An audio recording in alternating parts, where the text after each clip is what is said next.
नमस्कार दोस्तों। क्या नीतीश कुमार को सच में खाने में टैबलेट दी जा रही है? क्या सच में जदयू के राष्ट्रीय अध्यक्ष ललन सिंह गुपचुप तरीके से नीतीश कुमार को एक ऐसी टैबलेट खिला रहे हैं जिससे नीतीश कुमार की याददाश्त धीरे धीरे कम हो रही है और उनको भूलने की बीमारी हो रही है? देखिए, इस वक्त बिहार के अंदर ये चर्चाएं बहुत ज़्यादा हो रही हैं, ये आरोप लग रहे हैं और जदयू के कुछ पुराने नेता ही इस तरह की बातें निकालकर सामने ला रहे हैं। आगे आपको ये भी बताते हैं कि कैसे नीतीश कुमार की जो जदयू है उसके तमाम बड़े नेता धीरे धीरे बिखर चुके हैं और जो नेता पार्टी छोड़कर गए हैं वो कैसे ये खुलासे एक के बाद एक कर रहे हैं। देखिए, ये भी कहा जा रहा है कि जैसे नीतीश कुमार से जब भी पत्रकार कोई सवाल करते हैं तो नीतीश कुमार या तो कह देते हैं कि हमको तो पता ही नहीं है, हमको तो मालूम ही नहीं है, या फिर उनके अगल बगल जो लोग खड़े होते हैं उनके कान में फुसफुसाकर बताते हैं कि ये मसला है, तब जाकर नीतीश कुमार उस बात को रखते हैं मीडिया के सामने। दूसरा, अभी पिछले दिनों जब नीतीश कुमार जो इंडिया अलायंस के अब बड़े नेता भी बन चुके हैं, वही नीतीश कुमार जब बिहार के अंदर जनता दरबार लगाते हैं तो गृह मंत्री खोजने लग जाते हैं। बिहार का गृह मंत्री, जी हाँ, खुद वो बिहार के गृह मंत्री होते हुए गृह मंत्री खोजने लग जाते हैं। फिर अचानक से फ़ोन मिलाते हैं और किसी नेता से बात करने लग जाते हैं। तो इस तरह के सारे वाक़ये जब आसपास के लोग देख रहे होते हैं तो वो कई तरह की बातें बना रहे हैं। कुछ लोग ये भी कह रहे हैं कि नीतीश कुमार अचानक से कुछ नेताओं के पैर पकड़ने लग जाते हैं, किसी से माथा टकराने लगते हैं। तो कुछ अजीब अजीब सी हरकतें नीतीश कुमार की आजकल दिख रही हैं। और ये जो सारे आरोप लगाए जा रहे हैं खाने में कुछ मिलाकर देने की, ये जो आरोप लगाए हैं अरुण कुमार ने लगाए हैं। जदयू के पुराने साथी रहे हैं, जदयू के पूर्व नेता रहे हैं, आजकल लोजपा में हैं और अरुण कुमार ने ये सारी बातें कही हैं। कई चैनल्स में उन्होंने जो अपने इंटरव्यू दिए हैं बिना नाम लिए ललन सिंह का, इनडायरेक्टली उन्होंने ये सीधा आरोप लगा दिया है ललन सिंह पर कि ललन सिंह ये सारी राजनीति कर रहे हैं।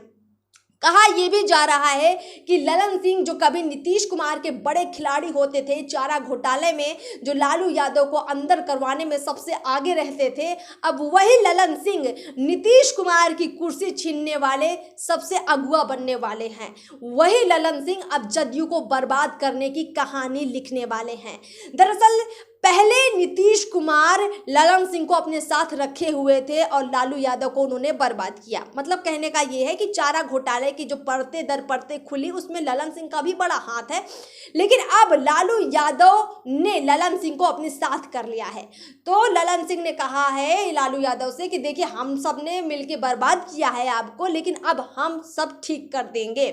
और ठीक करने का तरीका ये हुआ कि जिस तरह से राजद को धीरे धीरे जदयू ने खराब किया, मतलब उसकी चीज़ें जो उजागर की, कई तरह के जो भ्रष्टाचार जो उजागर किए, उसका बदला भी लिया जा रहा है। अब बदला खुद ले रहे हैं ललन सिंह जदयू को एक तरह से बर्बाद करके। देखिए, अभी पिछले दिनों ललन पासवान जिन्होंने जदयू छोड़ी, वो बड़े आरोप ललन सिंह पर लगाते हैं कि जदयू के राष्ट्रीय अध्यक्ष होने के नाते ललन सिंह को जो भूमिका निभानी चाहिए, मतलब किसी भी कार्यकर्ता के लिए, नेता विधायक के लिए उपलब्ध होना चाहिए, वो नहीं रहते। यहाँ तक कि जदयू के विधायकों को ललन सिंह से मिलने के लिए पर्ची कटवानी पड़ती है। बताइए, ललन सिंह जो रवैया अपना रहे हैं, कारोबारी वाला रवैया अपना रहे हैं। चर्चाएं तो ये भी हैं कि जदयू के अंदर ये सारा माहौल जानबूझकर ललन सिंह बिगाड़ रहे हैं। वैसे ललन सिंह के रूखे व्यवहार के बारे में हर कोई जानता है।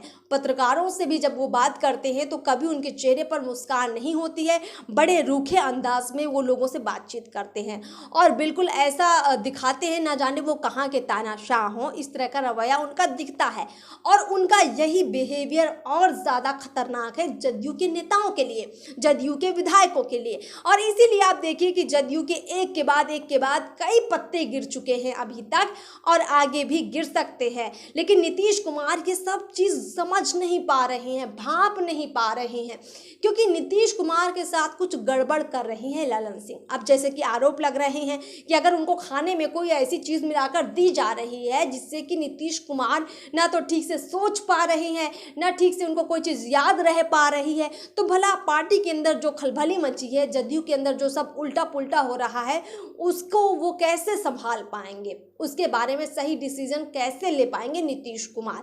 तो ये सारे जो चर्चाएं बिहार के अंदर चल रही हैं वो हमने आपको बताने की कोशिश की।